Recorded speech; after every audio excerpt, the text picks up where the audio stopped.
তোমরা তো গ্রামের মানুষ, একটু মন দিয়ে শোনো গ্রাম কেমন হয় আর গ্রামের জ্বালাও কেমন। তোমাদের এখানে গ্রামে জ্বালা নেই, কিন্তু ওই গ্রামে, যে গ্রামের কথা বলবো, বড় জ্বালা আছে। কি জ্বালা একটু শোনো। উত্তরপ্রদেশ রাজ্যের জাজারিয়া গ্রাম, গ্রামটা ভারী সুন্দর। গ্রাম যেমন হয়, চারিদিকে সুন্দর মনোরম পরিবেশ।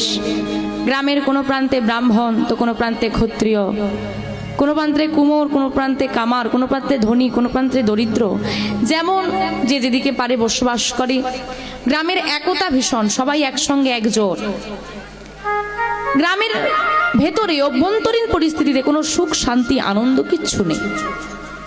কেন নেই না, বহু বছর হয়ে গেছে। এই যেমন আপনাদের এই যে বছরে একদিন আমার গোবিন্দের অনুষ্ঠান হয় এবং তার সঙ্গে এত মেলাঘাট বসে, মানুষ আসে, আনন্দ করে, আত্মীয় পরিজন, বাড়িতে আত্মীয়রা আসে, আনন্দ হয় না? এইটা ওই গ্রামে নাই।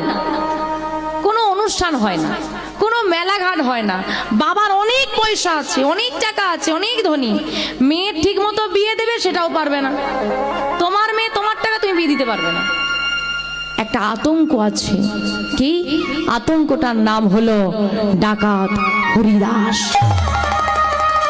মেলাঘাট হলে যদি ঘরে চাবি দিয়ে চলে যাও, ব্যাস ডাকাতি হয়ে যাবে।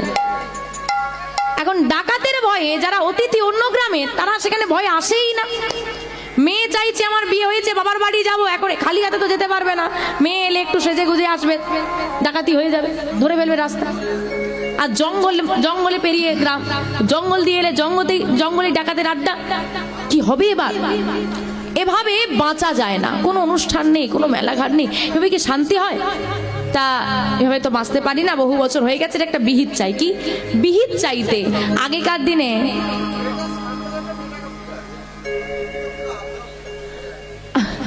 আগেকার দিনে বাবা গ্রামের সমস্যা হলে কার কাছে যাওয়া হতো বিচার চাইতে? দাদুদের সময়কার ছিল, কে ছিল গো?